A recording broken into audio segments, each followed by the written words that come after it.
Naalala nyo ba noong Hulyo, walo nangako si Donald Trump na tatawagan ang diktador ng Russia na si Vladimir Putin? Hindi siya tumawag kaya nagpanik ang Kremlin. Tinangka ni Vladimir Putin lampasan si Donald Trump pero nahulog siya sa sarili niyang bitag.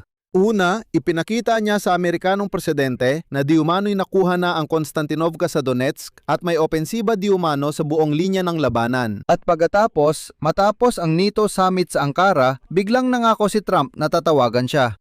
Kaagad pumayag ang Kremlin, naghanda at sabik na naghintay. Ngunit hindi tumawag si Trump kay Putin at hanggang ngayon ay wala pa ring tawag. Dito nagsimula ang pinakakapana-panabik. Sa episode na ito, pag-uusapan natin kung paano niloko ni Vladimir Putin si Donald Trump gamit ang pekeng tagumpay. Kung bakit ang Konstantinovka ay kasinungalingang ibinunyag ng mga Russian war correspondents. Kung paano tahimik na iniwan ni Trump ang Kremlin sa Ankara at sa halip na tumawag kay Vladimir Putin, binigyan niya ng lisensya ang paggawa ng Patriot sa Ukraine. Bakit mas delikado na ngayon si Vladimir Putin na naipit sa sulok kumpara dati?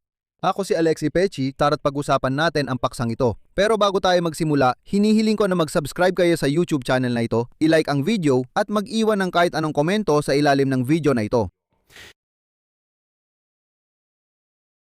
Sige, itala natin agad. Sa unang pagkakataon, hindi pinansin ni Donald Trump si Vladimir Putin matapos makipag-usap kina Zelensky at sa mga Europeo. Basta binaliwala na lang niya ang presidente ng Russia. Pag-usapan natin ito sunod-sunod. Nagsimula ito noong ika-4 ng Hulyo, araw ng kalayaan ng Amerika. Nag-usap sina Trump at Putin sa telponyo. Ayon kay Kremlin advisor Yuri Ushakov, inulit ni Russian President kay Donald Trump ang impormasyon tungkol sa di umano'y kumpletong pagsakop sa Konstantinovka habang nag-uusap sila. At inilalarawan din niya ang totoong sitwasyon sa larangan ng labanan kung saan di umano ay sumusugod ang mga tropang Ruso sa buong linya ng harapan at muling aabot hanggang Kyiv. Ang layunin ay lubos na malinaw. Upang kumbinsihin si Donald Trump ng digmaan ay halos panalo na ng Russia na wala ng saysay ang paglaban ng Ukraine. Panahon na para idiin ng Kyiv para sa kasunduang pabor sa mga kondisyon ng Moscow. Para kay Trump, mas mabuti raw na kumampi sa nanalo, kaya mas mabuting idiin si Zelensky kumampi kay Putin. Pumirma na kasunduan, panalo ang Russia, ayos ang lahat at masaya si Trump. Ang Kremlin ay totoong tumaya sa Konstantinovka. Noong ika-3 ng Hulyo, iniulat ni Gerasimov, ang hepe ng General Staff ng Russian Federation, kay Putin ang ganap na pagsakop sa lungsod. Dahil dito, pinalaki ng propaganda ang malaking tagumpay na ipinagbenta ng Kremlin sa kanluran. Sa Estados Unidos, tinawag ni Vladimir Putin ang pagsakop sa lungsod bilang mahalagang estratehikong tagumpay at namigay ng medalya sa mga Russian general para sa Konstantinovka. Pero hindi nakuha ng mga Ruso ang lungsod ng Konstantinovka sa Donetsk. Hindi mga ulat ng Ukraine ang patunay nito, kundi mga kanluraning mananaliksik at, mas masakit para sa Kremlin, ang mismo mga korespondenteng pandigma ng Russia. Ayon sa Institute for the Study of War, nagpatuloy ang mga tropang Ruso sa operasyon ng paglusot, pagpasok ng palihim at pagpapatatag ng posisyon kahit matapos i-anunsyo ng Kremlin na nakuha na nila ang lungsod. Walang ebidensya ng ganap na pansakop at ayon sa Institute for the Study of War, ang pahayag na ito ay bahagi ng kampanyang pangimpormasyon upang ipakita ang tagumpay ng Russia bilang hindi maiiwasan. Malinaw na nailahad ng Washington Post ang esensya. Sinabi nila na para mapanatili ang posisyon, dapat manatili ang tropa sa pwesto, panatilihin ang komunikasyon sa mga kumander, tumanggap ng bala, ilikas ang sugatan, at pigilan ang kalaban na makabalik sa teritoryo. Doon lang natin masasabi na kontrolado ang lugar. Ipinakita ng mga Ruso ang pagpasok nila sa Konstantinovka, ngunit hindi nila napatunayan na kayang gampanan ng Moscow ang lahat ng tungkulin sa paligid ng lungsod. Sa konklusyon, hindi pa rin lubos na kontrolado ng Russia ang lungsod sa kabila ng kanilang ginawa. Устроенную Путиным церемонию. Nananatili pa rin ang mga tropang Ukrainyano sa lungsod at patuloy na lumalaban.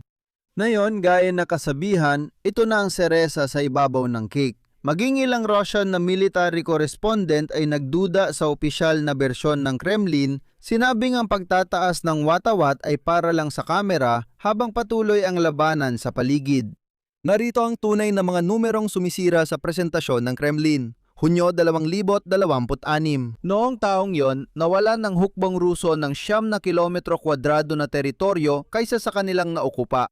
Iyan na raw ang opensiba sa buong frente, sabi ni Putin. Maganda ang sagot ni Zelensky, inalok niyang magkita sila ni Vladimir Putin mismo sa Konstantinovka. Kung totoo nga ang tuluyang nasakop ng Russia ang lungsod na yon, wala namang dapat ikatakot si Putin. Siyempre, tumanggi si Putin. At dito na ang kasukdulan ng buong kwentong ito. Sa summit ng NATO sa Ankara, hindi umasta si Donald Trump ayon sa inaasahan ng Moscow. Ipinayag ni Trump ang kahandaang bigyan ng lisensya ang Ukraine para gumawa ng Patriot missiles, payagan ng pagpapalakas ng depensa sa himpapawid, at positibong tinukoy ang mga pag-atake ng Ukraine sa sektor ng langis at enerhiya ng Russia bilang salik na nagpapabilis sa pagtatapos ng digmaan. At matapos makipag-usap kay Vladimir Zelensky, nabanggit niya na balak niyang tawagan agad si Vladimir Putin pagkatapos ng pag-uusap na iyon para ikwento kung ano ang nangyari at iba pa. Agad ang naging reaksyon ng Moscow. Kaagad na pumayag ang panig ng Russia sa pag-uusap na ito. Heto na, halos hindi mapakali sa tuwa si tagapagsalita ng Kremlin na si Peskov habang ikinukwento niyang personal na tatawagan ni Donald Trump si Putin para iulat sa dakilang pangulo ng Federasyong Ruso ang resulta ng NATO Summit. Si Peskov na halos hindi mapakali sa tuwa ay nagmamadaling tumatakbo at sinasabi sa lahat, "Tingnan nyo, magsisimula na. Si Trump mismo ang tatawag kay Putin para magulat kung ano ang ginawa nila doon."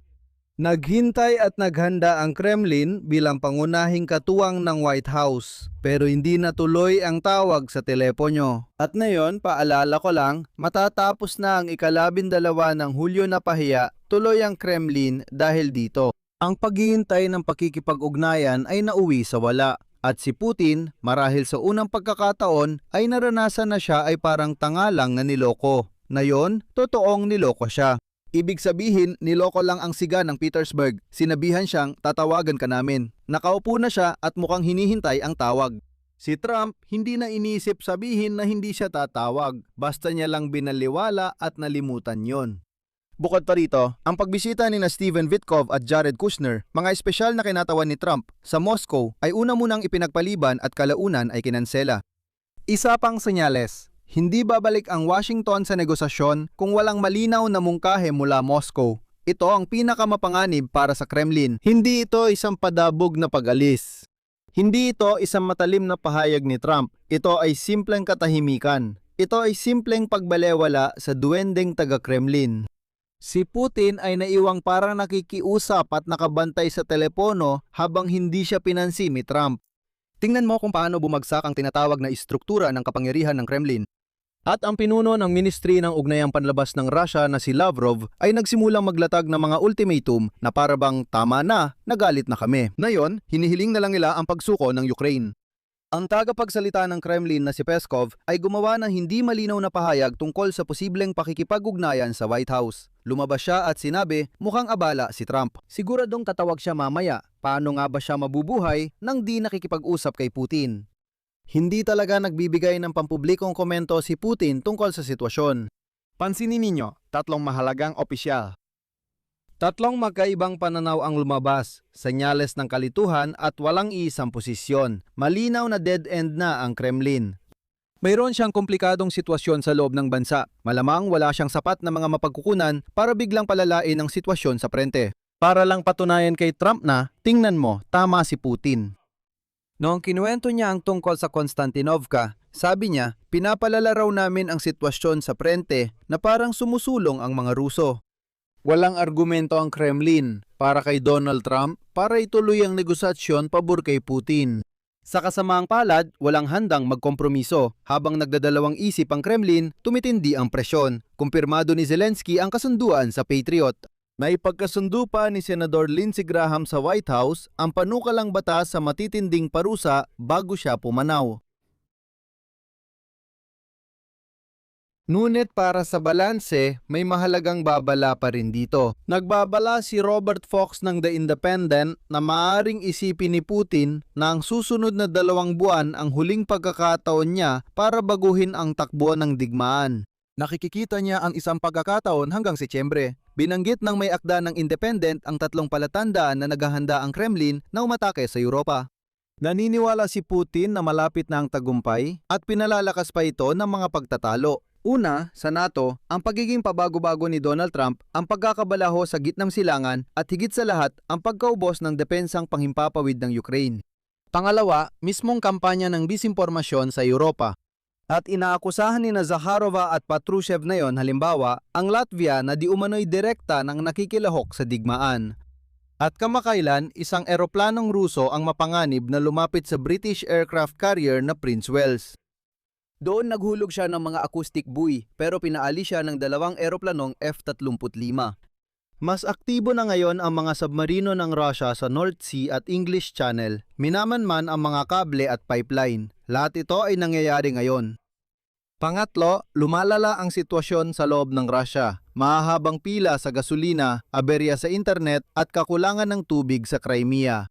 At ang pinakamasaklap ay ang prediksyon ni Fox sakaling walang maganap na tagumpay. Ayon sa kanya, ang Russia ay gumagana na bilang isang ekonomiyang pangdigmaan at si Vladimir Putin ay naging leader militar nito. Hindi kasama sa pananaw niya ang kapayapaan para sa pampulitikang kaligtasan at ngayong taglamig, posibleng magkaroon ng mobilisasyon ng hindi bababa sa 500,000 katao at ganap na batas militar. Sa kabuuan, sinubukan ni Vladimir Putin ibenta kay Donald Trump ang pekeng tagumpay, ngunit nagkamali siya ng kalkulasyon. Tahimik na tumalikod si Trump, hindi tumawag, kinansela ang pagbisita ng kanyang mga sugo sa Moscow, binigyan ng lisensya ang Ukraine para sa Patriot at pinuri pa ang pag-atake sa mga refinery ng langis ng Russia. Napahiya ang Kremlin, walang argumento, tawag mula kay Trump o kahandaang makipagkompromiso, kaya wag tayong magpakampante. Hindi rin mahulaan si Trump. Magiging maayos lang ito kung hindi magbago ng isip ang Amerikanong leader na maaaring sirain ang estruktura na ngayon lang nabuo ng tama, na lahat ay kakampi natin ng Ukraine pati si Trump. Si Putin kapag naipit lalo pang nagiging delikado. Sa tingin niya, may tsansa pa siya hanggang Setyembre. At ayon sa mga tagapagmasid, susubukan niyang gamitin ang pagkakataong yon. Dito ko natatapusin. Ibahagi ang inyong opinyon at mga konklusyon sa mga komento. Mag-subscribe sa channel na ito, pindutin ang kampanilya at huwag kalimutang mag-like. Yun lang po. Ingatan ninyo ang inyong sarili. Paalam sa lahat, itutuloy.